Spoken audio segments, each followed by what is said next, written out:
right, we're just about ready for round two, and I'm pretty excited because even more fabulous people in the house. Our next set of gentlemen here, that panel, is three guys that each have very unique backgrounds, but each for different reasons, and they all played professionally. But I'm going to just rip right in, and I'm going to start with Marlon Kerner. Just one of the nicest guys I've met. He really is. I hope it's not an act. I don't think it is, but he's no, he's a fabulous guy. He most recently was with the Buffalo Bills, but he's from Ohio. He went to college at I don't know why they call it this, and he can tell us, but the Ohio State. I wasn't sure if there's several other Ohio States, and he went to the Ohio State, but that's where he is from and went. He did play for the Buffalo Bills, but more recently spent a few years with them in the capacity of player engagement and alumni engagement. And now he's a free agent, but I think we've got some ideas on how to really sort of be able to offer other athletes, especially some professional ones that have struggled as they leave their sport, some guidance on how to do that. So, but I'm super excited to have Marlon on board in here. Marlon's a super guy. Marlon, why don't you come on in? I just invited you in. Next at bat, Bud Norris. Not really sure where to start with Bud. Fantastic guy, though. We've become good friends. He's an absolute riot. I love when I speak with him because he always seems to have one eye out to his driveway, and we'll talk about that down the road. But Bud is originally from California and went to Cal Poly. I'm going to get this wrong, but I think it's San Luis Obispo. But there's probably some sort of silent L in there somewhere. But played for a variety of teams. Again, very similar to Jacob Turner, where Bud was, he did play for a few teams, but they always wanted him. They always wanted him back. His tenacity, his grit, his drive was really something that's very attracted to it. Just recently, was pitching most recently with the Cards, and he last played in 2018. He's involved in looking at some opportunities out there, but most importantly, he is a humongous golf fan. This guy loves his golf. So if any of you ever want to go golfing with him and you're in that neck of the woods, look him up. He's on and in. So Bud, why don't you come on in and also say hello. Hey, Marlon, you can come on in too, by the way. There's Bud. Hey, Bud. Hey, Mark.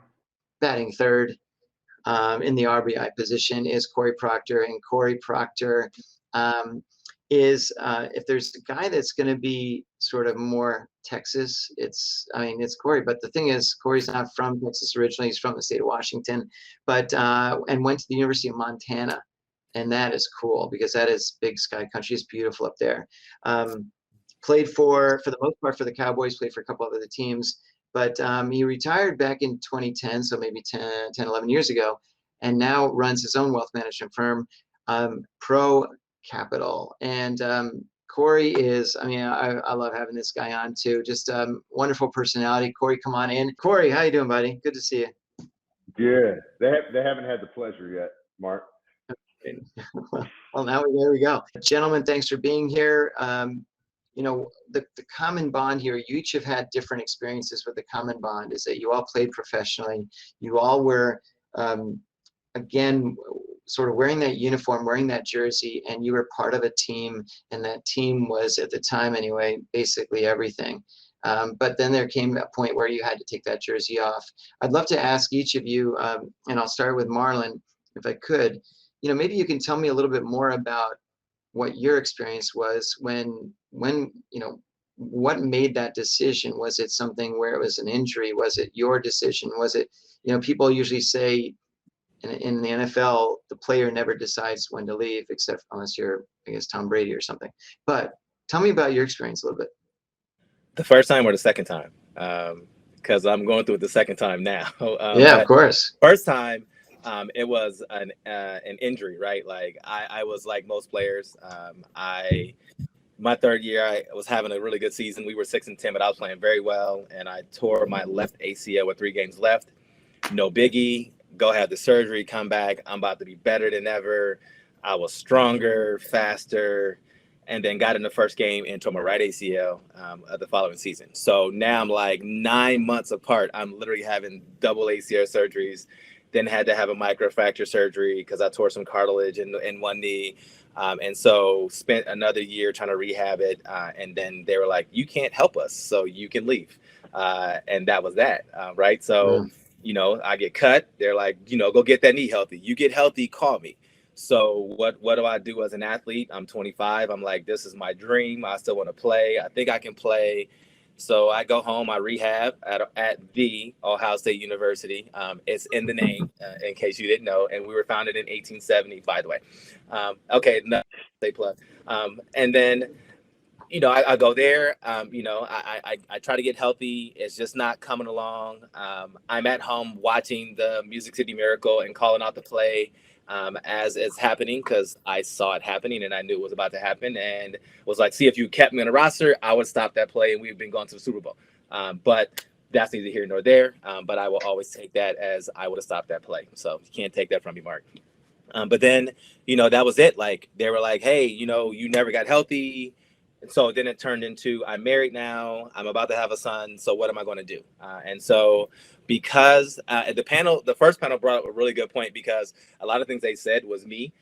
So I was like, okay, I didn't achieve this goal. I didn't achieve this goal. I was going to be a Pro Bowler. I was going to be this. I was going to play until I'm 27. So I failed, right? Like I did not achieve these goals. I failed. So, I was kind of like, I'm over here by myself. I'm just going to figure it out on my own. I don't want to be anywhere near football. And so I stayed far away from football for many, many, many years and got a job with KeyBank. I literally walked in the branch that I did my business at. And it's like, they were like, hey, and I'm like, what's going on? They're like, what are you doing? I don't know. I need to find a job. And they're like, we're hiring. And I was like, oh, okay. I was like, I may go look it up. So I went to their website, looked it up, applied, came back in about a week later and said, I applied, by the way. And they were like, cool. And then did an interview, and about a month later, started a job working at KeyBank. And that's how I transitioned out of football. And it's always so interesting because I think so many people think that almost everybody has a similar story and similar trajectory, and it's really incredible how. And look, I think all of us will say, looking back, we'll say, geez, I never thought I'd be blank, whatever that is. And so, for example, so I'm going to pivot over to Bud for a sec. So Bud, in your case, you're just now leaving the sport and you're really trying to figure out, well, what is it that's going to make me fired up every day, like baseball was doing for a while, and what's going to excite me and what do I really want to do next and that sort of thing. But tell me a little bit about your, like, how's that been trying to really digest, geez, no one's going to hand me that, the manager's not going to hand me the baseball anymore, or that, is that something you're fine with now, or are you still kind of thinking you're seeing you're seeing other guys pitching and you're like, are you kidding me? I can totally crush this guy. What's going through your mind a little bit? Yeah, I think that tussle's in there from all of us with that competitive spirit, that competitive edge. And, for me, I didn't get to walk out of the game the way I wanted to. I think a lot of people would say that, but I was still at the high point of my career. I made the transition from starting pitcher to closer and had a lot of saves, and some things happened. Same thing, I got hurt, Marlon, at the end in the middle of 19 and 2020. Obviously, I was with Philly and COVID hit, so they weren't signing veteran players. So the transition part was definitely something I didn't see coming and didn't know how to handle it, and it hurt. But then with working with Mark and working with people in the club room, it's really been great because it's been finding the things that I know that I'm good at and then learning the transition from a different angle. It's really flipping it around, saying, getting out of baseball, I thought that was all I was good at. That's all I could do. Like, this is the only skill set I had, was to throw a baseball really hard. And I did it for a long time. I'm very passionate about it, very fortunate about it. But now I'm a 36-year-old man and I have my whole life still ahead of me, and I don't know what I want to do. I don't need to be scared of it. That's the first thing that Mark and I kind of got hit on the head. Like, don't be afraid to fail. I've been a Major League Baseball player, pitcher for a long time. That's all I've been doing is failing. My job is to not give the walk-off homer. I don't get to be the hero. I'm just trying to prevent, being in the tabloid as the bad guy. So that being said, is kind of just the mental frame of understanding that your skill sets are not something you've even seen yet, and you have so much more left to give. But now that working with Mark is what am I passionate about? And he's mentioned a little bit how much I love golf. It's something that I've done and spoken with my dad since I was a child. And that's truly the next avenue I'd like to go if it opens up that way. So there's a lot of opportunities here in Austin that are coming my way. I'm just going to, like you said, bull by the horns and network, sit down, take all kinds of interviews and just talk to people to see what I'm passionate about. And I know something will come in good time. Well, and Bud, you've been doing a great job with that because, it's interesting. I think a lot of athletes, they come into retirement and unfortunately, a lot of athletes don't necessarily realize all the strengths that they really have and all the things that they've accomplished that can be useful in their next career, whether it's in a corporate environment, running your own business as an entrepreneur, anything, right? So with that said, Cory, let's jump in with you a little bit. Tell me a little bit about your experience back when, going back, I know 10, 11, 12 years ago, when you were wrapping up your career. Did you ever go through that thing where you said, geez, I might be one injury away from, or did you always think, I'm not that guy, I'm going to be the guy that's playing 20 years and that kind of thing? There was no me wrapping up my career. This was basically a slow dying star, right? I played 6 years in the NFL, mostly with the Cowboys, and my last year was 2010 with the Dolphins. And I was starting at center on a Thursday night game against the Bears. Week before Thanksgiving, ended up rupturing my patella tendon on a second series of the game, and just on a short alley screen, we're trying to get something going. There's a good picture of me on the ground, and Devon Best is stepping on top of me to get over and get going. But that was my first major injury, and a tough place to be, but I had no intent on not coming back and playing, right? I was on a 1-year deal there. I basically lived off 1-year deals, but I had every intent. So it was tough because you get hurt and you're used to buying in on the team and doing everything they tell you. And so I had to do it the week after Thanksgiving. So I had to live with this like watermelon in my knee for 2 weeks before I could get surgery. And you got the GM of the team telling me, all right, you gotta hurry back. You're gonna get surgery. I need you back by Friday. And even Jimmy Andrews, Dr. Jimmy Andrews out of Birmingham, he was the one who did my knee. He's done a lot of my surgeries. And he was like, are you sure you could stay here and just rehab for a little bit? And you don't have to rush back. I'm like, nah, I got to be back, man. They told me to be back. And I get back miserable on a Thursday night. It's when you fly first class with after post-op on a knee that's straightened out, it's not as comfortable as you think it would be, especially to the guy right next to me who's just trying to enjoy his Miller Lite. And I'm sitting here like sprawled over him and just apologizing to him the whole time. But yeah, I get home, I get back to the facility the next morning, and on the training table, GM comes over to me and said, hey, we're just going to go ahead and let you go so you can go rehab where you want. And it doesn't quite hit you at first what just happened, right? Because you're just like, yeah, absolutely. I'm in the yes mode with coach. And then you just kind of sit there and you're like, wait a minute. You just got to let go from the facility to this like 20 by 20 square foot physical therapy spot in the back of Anytime Fitness, in Davie, Florida. And it was the weirdest thing in the world because all of a sudden, you're supposed to be bought into this thing and you're just disposable. And so I went through that. What ended up happening for me was my knee got infected, a whole lot of surgeries later. That was the end. I tried to come back, several workouts, even moved to New Jersey to try to do it. And I went through the similar process a lot of players do where, nobody's answering any calls or texts. And so you go through a real jaded spot hating the NFL for a while. And it wasn't until I came through that, and my faith was a huge piece of it, but it wasn't until I came through that that I just realized the game just moved along. And those guys got to worry about their day-to-day. And okay, yeah, there's some things, whatever, but they got to worry about the day-to-day, but there's nothing that's bad against you. And ultimately, when they see you start picking up your life and going to attack, they want to help you in that a lot of times. And so it's a really tough transition. And I understand guys getting out of it. The thing I love about it it's similar transition to anybody else in life, right? Going from a job or a relationship. You don't want to be the rebound. You don't want to just grab the first thing that's coming along. You want to eat enough to where you grow through that thing, and it ended up being a propeller into your next phase.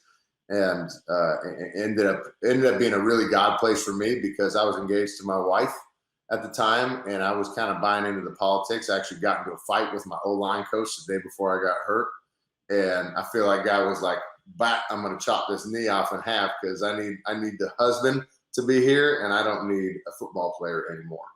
And so it ended up being on the backside of that, way bigger blessing than I could ever imagine, and then ultimately leading to where I'm at now, which is in a whole lot better place. So.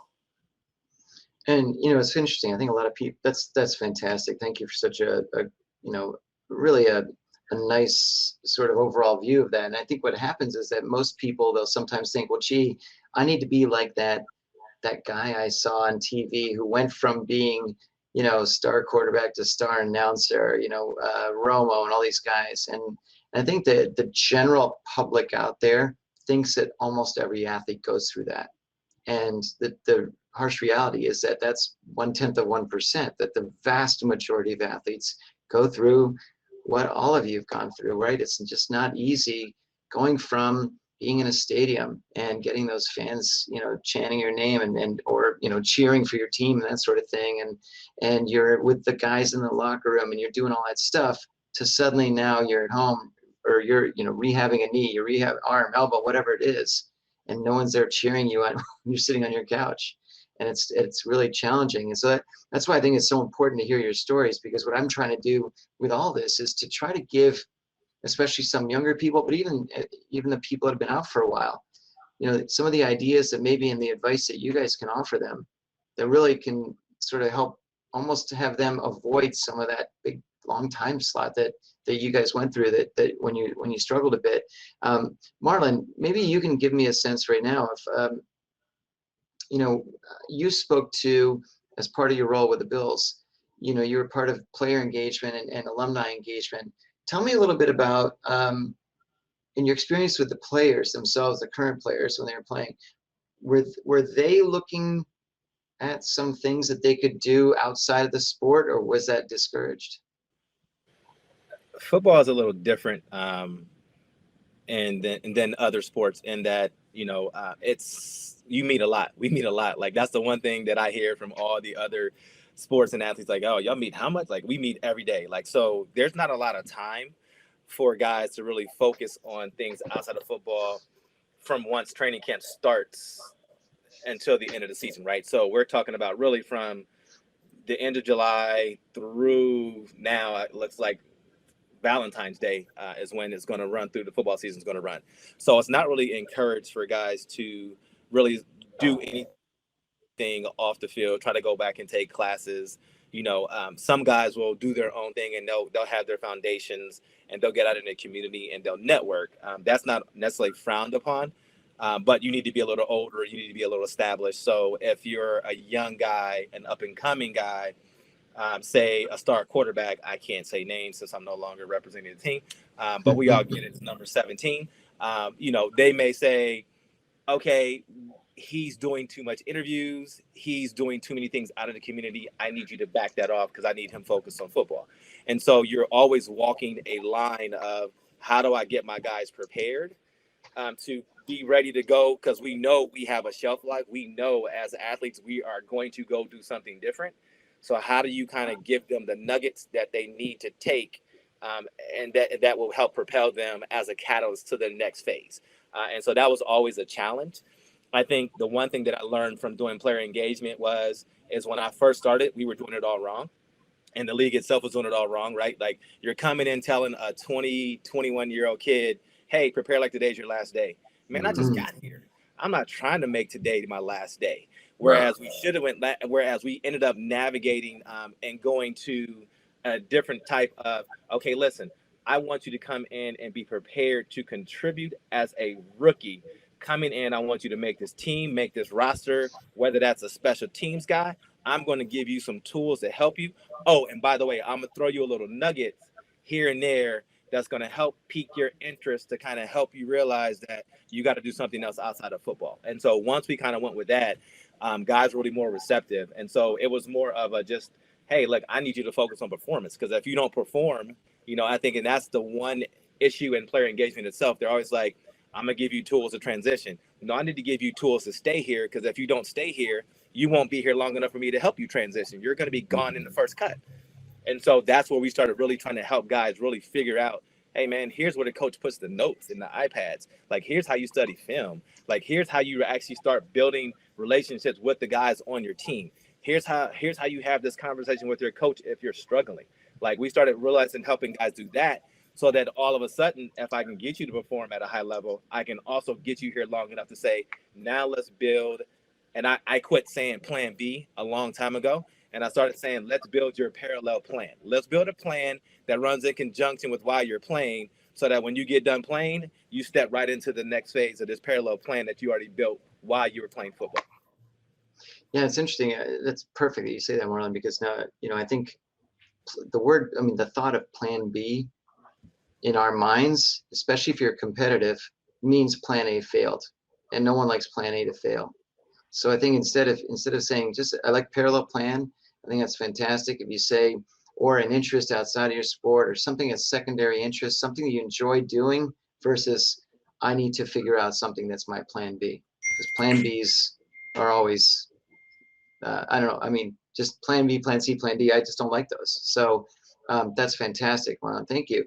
But how about yourself? I mean, tell me a little bit about, when you were playing, did you notice other people? Were they sort of involved with some other things outside of the sport, or not really? Back to like Marlon's side of it is like the teams encourage philanthropic endeavors outside in the local communities. They'll sign you up for dog shelter visits and hospital visits and all that stuff. But I think in the baseball side of it, it's like you got to have that 4-year deal where you can really engage and start your own non-philanthropic or nonprofit organization there in whatever city. I'm kind of like Cory, where I bounced around on a lot of 1-year deals. So it's like you want to get involved like that, but you don't have the time or energy. And you're right, you got to have plan A working. So the way for baseball players, the season's so long and it's grueling. It's basically you got to be mentally, emotionally, and physically right for 160 games in 185 days. But there's a lot of dead hours. So when I started getting older and I started figuring out where I'm waking up at 9 o'clock in the middle of Cleveland, and I don't have to be on the team bus till like 4 o'clock. What am I going to do with all these dead hours? And you can only go get breakfast. That's going to take an hour. But that being said, I started working with my dad. I got to remodel my house. I got to kind of figure out things that I wanted to be, put my time into. Granted, I didn't have the parallel plan. I didn't have something that I wanted to fall back to, whether it be a job format or a nonprofit or something of that nature. So I've been working really hard with Mark here, and I feel like I have every opportunity in the world in Austin, that the boom town that it is right now, to get behind something, to get really passionate and get, let the ball roll. So I started to notice it a little bit more at the end of my career, that these guys were, either doing financial services on the phone, 9 to 5, and then getting on the team bus and going over. But they started taking their portfolios a little bit more serious. They started, diversifying. They started taking their own assets and being more accountable for it, which was really cool. And that's kind of a 24-year-old grown into a 35-year-old man. There's a big step there in those years, so that's part of it. But I think, like you said, a lot of it's philanthropic, but if you can find a parallel plan where it's something of a career path, something that you can get behind and run into your 60s and 70s, or just be done with it when you're done with it, that's a real insight there, to say, hey, have your head on that, have something around the corner. But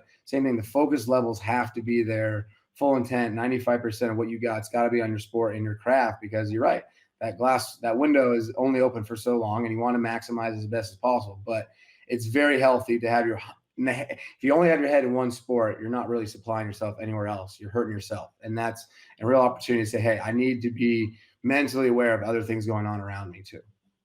Oh, that's a great answer, bud. I really appreciate that, because it's and it's also true, because it's funny, there's a focus sometimes on the wrong things. But I think what a lot of people forget is that most athletes, not all of them, most of them, I mean, you said 36, but there's a whole lot of them that end up having to leave their sport in their 20s, the early 20s, mid 20s. And I think a lot of other people forget where they were when they were 25. They weren't doing anything. They were hanging out in an apartment drunk with their friends or whatever it was. They weren't making big time decisions. So how can we expect, athletes who are going through the same thing to do the same thing? They're still 25. They're still growing mentally, physically, etc. So, Cory, tell me a little bit now about how you what made you decide to get into wealth management? What was that transition like for you, where you kind of finally said, all right, I'm done with this. I really want to do blank. What was the calling that brought you to what you're doing now? And it was several contributing factors. I was on those 1-year deals, kind of hitting around what you guys were saying is, I didn't realize what I was doing. I was very much a yes guy at the time, and I said yes to anybody who would ask me to do something or come out to something. Now, I didn't spend the money. I was very frugal, but I always thought it was a gift, which I still do. Right, like you asked me to come out and do something, like, yeah, man, I'll come out. And I've had to learn how to say no in a big way. But on the good side of that, what it did was it allowed me to get a whole lot of experience in outside territory. And what I love sharing, kind of like similar to the parallel plan, is, man, I don't want plan A. I want to burn the ships, man. Let's go burn this thing down and go get it. But what I want is like, especially off season time, when you have those dead hours, it's maybe not golfing every single day in the afternoon, outside of OTAs, but let's find a way to expand your territory, expand your domain where you're at.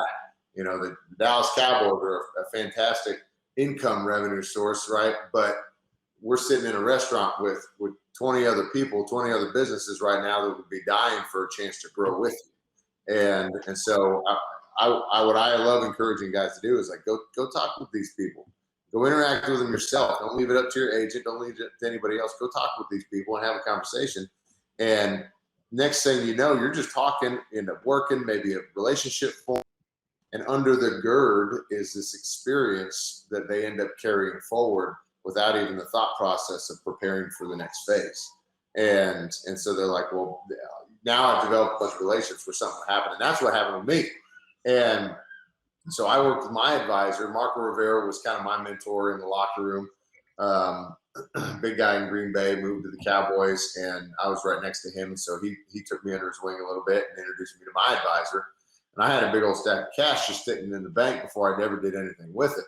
And he was funny or I just laughed because he was like, what are you doing with your money in the bank? And I'm like, nothing. I'm watching this thing build. I'm okay with it, And he goes, well, you got to do something. And so he introduced me to her, and I wasn't afraid to ask stupid questions. And so I remember the first time she explained a bond to me, I thought it was about the dumbest thing I've ever heard of in my life. And I'm like, buy somebody else's debt? That's insane. And so it was just kind of funny. But I asked all these questions. She learned me up in a great manner. And a lot of things happened. My faith came alive. I became a massive consumer after the game. And I started reading, podcasting. It was TED Talks. It was anything I can get my hands on. I'm still a big reader. Still, you see these stacks of books back here. I read like crazy. And because I did, I became an overflowing cup, if you will. And so I think where so many people get in trouble, especially in transition, is they're trying to figure out what they're supposed to be doing. But when you're trying to pour out from an empty cup, you got nothing to pour from, right? And so if I'm trying to give in an area where where it's a big question mark, how can you give when you got nothing to give? And so what was great about me is all of a sudden this insatiable desire to eat came on, and all of a sudden I had substance. And so it happened in finance. And so I kind of discovered that, I learned up as a happenstance from asking a ton of questions and eating so much that I became pretty proficient in my portfolio, and the idea creeped into my head, and my advisor, she was full of piss and vinegar, and she's funny because when I presented the idea to her, I was like, well, I've been thinking about getting into the business, and she was like, well, you can do this, you can. I was at a sales company at the time. She goes, you can sell that bullshit, you can do this all day long, and I'm like, okay, don't mind the cussing, but I'll cuss and pray in the same sentence. So that's what we'll do. But it was just it was just funny. So what I loved about it is she's been in the industry forever. She goes, I'll sponsor you to take your securities, your licensing, and you'll get my payout, and which is significantly higher than anything you'll ever get in there.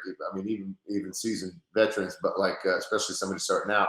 So you get my payout. I don't need to take overhead. You go build your book, and so it was a huge blessing to have that. So I started up. I wanted to start up as an independent advisor because somebody's buying me. They're not buying a Fidelity or Charles Schwab. They're buying the guy. And so that's how I kind of started Pro Capital Wealth Management as my firm, and my long-term vision is to build out the whole thing. Right now it's me at the house, and I'm looking for an assistant. If you guys know somebody who's an awesome worker, because I want to offload some of this busy work. But it was a lot of different things. My faith was a massive piece of it. If I didn't know who I was at the foundation or the core, and what I was called to do, and I didn't consume so much. I've done this description before where I'm like, I'm in this big transition. I don't know what to do mode, but I started consuming more and more. And as my faith got more rock solid, it kind of focused the lens and really targeted into what I was supposed to be doing. And I tell you what, it's taken off in an awesome way. And I'm so thankful that I ended up doing that. And so that's what I like to encourage people to do is, you're in that transition, go eat and eat, because you build yourself up in a big way and people notice. Wow, I really like that. That's fantastic, because a lot of times people, they don't go eat, they nibble or they snack, or they're at the buffet and they're not ordering the whole meal. I like that analogy. That's fantastic. So Marlon, I guess going back to you for a sec, give me one or two things that you would, I don't like that question that says, what would you tell your 25-year-old self? Because I spent all day talking about that. But instead, I don't remember my 25. Anyway, but if you, what would you maybe tell, and it has nothing to do with maybe a current athlete, but just anybody that's sort of a year or two or 3 or 4 or whatever it is out of school and they're that age, what would you tell them to do? If I was telling them that age and going through a transition, I would tell them, one, to slow down, right? Let's stop and take inventory of where we are, right? Like, don't be mad, don't be upset about it, right? Like, that was the one thing I did. Like, when I compare this transition phase of what I'm going through, because 5 years with the Bills, come back, and all of a sudden you walk in, the same thing. You're no longer here. Bye. Good. We're moving in a different direction. So I handled it differently because I understood the nature of the business that I was in. Very transactional, very here today, gone tomorrow. And that's everybody, coaches, staff, that we move in and out just like that, right? So mentally, I was prepared. And so this time, instead of being upset and being angry and walking around the building and wanting to throw up the double fingers like, man, screw you. Like, I went through and I said goodbye to every coach. I made sure, because you never know if I might cross somebody's path again, right? Right. So I wanted to make sure I let everyone know that it was an honor and a pleasure working with you. Coach is not bringing you back, but I wanted to thank you. And then I went home and I had to go home and tell my wife, like, hey, by the way, I don't have a job anymore. And so, she was like, okay, well, we're good. Let's stay on top of that. And then I took inventory of where I was, right? Like, okay, let's stop. Money, where am I? How long do I have? Can I go from here to here and figure out what I really want to do? Do I have to go get a job immediately to keep money coming in to pay bills? Because if I do, I can do that. But then understand I need to have an exit plan and get out of that. Then I went through and said, okay, what were some of the good things that came out of this, right? Because when you get let go, you always think like, well, what did I do, man? I must have sucked. Like, I must have did something bad. Like, so instead of focusing on the bad things or something that I thought maybe I could have done this better, I focused on all the positives that came out of me being in that role. Like, I made lifelong friendships. I was able to serve guys. I had a player tell me, he was like, you weren't just somebody that was here. He's like, I saw you as like my teammate. You were my dog. You were somebody that I trusted 100%. There's not too many people I trust, but I trust you 100%. And he's like, and so I don't care who this new dude is coming in. If I need something, I'm calling you. And so it made me feel really good about that I served in the right way and I did things the right way and I built relationships that are going to last a long time. And then for me, I was also in the process of finishing school.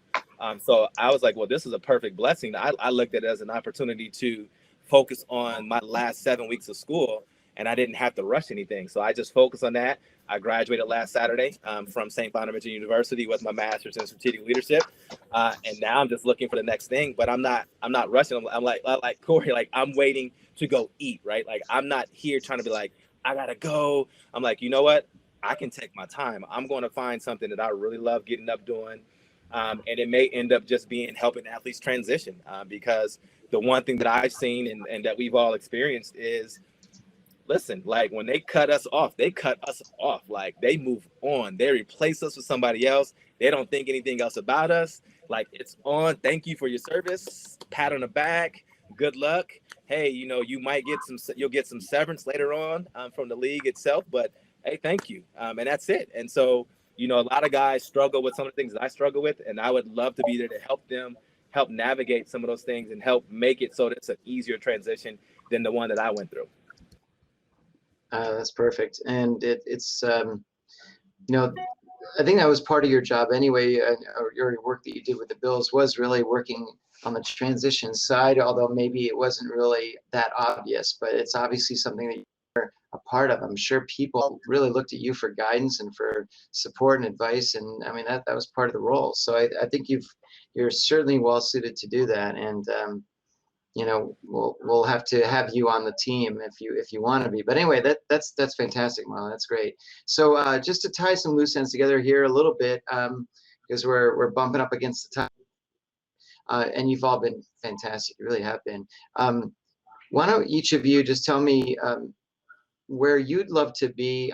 This is a new question I'm just throwing out there just for kicks, but I'll start with you, Bud. If we're talking a year from now, what would be like, just random spitballing here, what would be the ideal scenario for you? What would you be doing, Monday through Friday or whatever the heck it is? Oh, I mean, you asked the wrong guy first, but I'll I know. take a stab at it.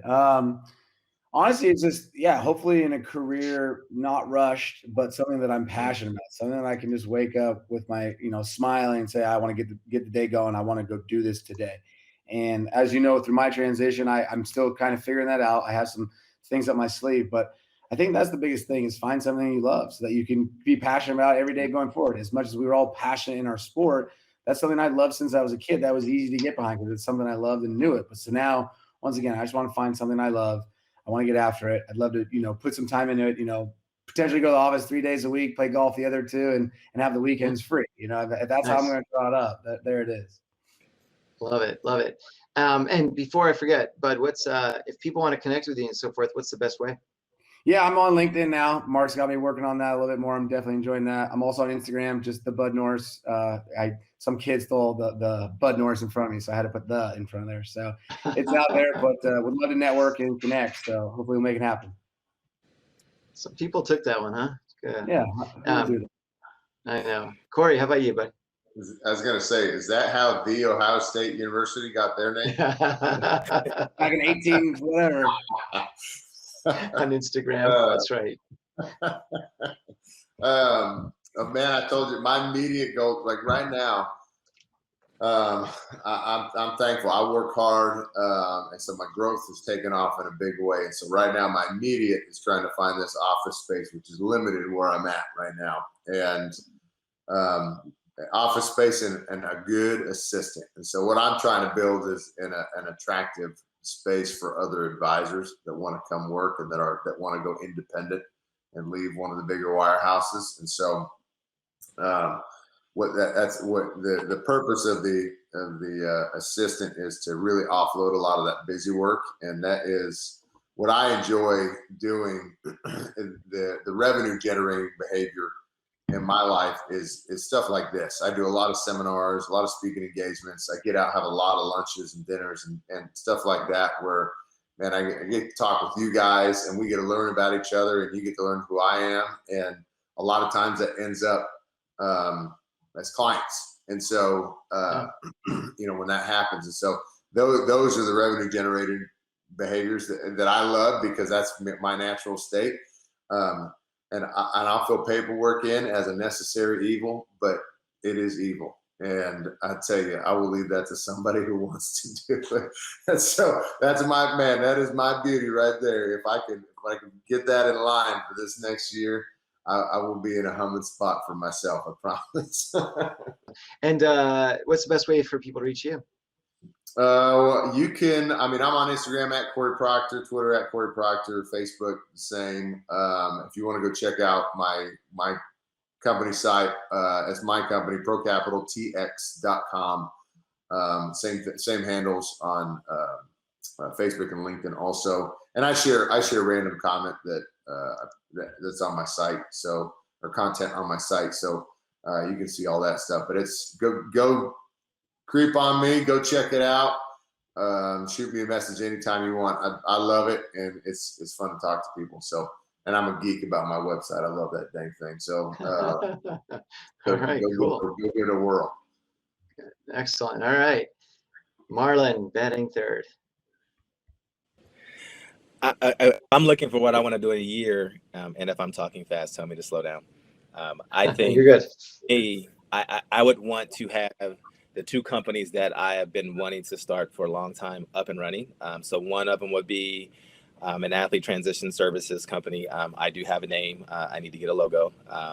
And then I'm also looking to start a consultancy doing diversity, equity, and inclusion, because that was something that I was starting to help lead when I was with the Bills. I was co-chair of our DEI council, and I'd actually received an IDEA award, which is an award for diversity, equity, and inclusion here locally in Buffalo from Business First.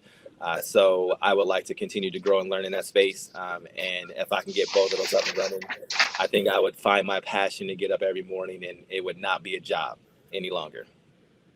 Absolutely. That's awesome. What's the best way for people to reach you, Marlon? I'm on LinkedIn. I'm on Twitter and Instagram at Marlon Kerner 46, and on Facebook as well. Superb. Guys, you've all been absolutely incredible. More amazing nuggets. Thank you so much for your time today. I really appreciate it. I hope you can all hang out for a little while. I'm sure there's people that would love to sort of meet you and ask you a few questions along the way. So please stick around if you can. Thanks, guys. Really, always so thrilled to have you here. Thank you so much. Appreciate it. Thanks, Mark. All right, we'll see you. Yep.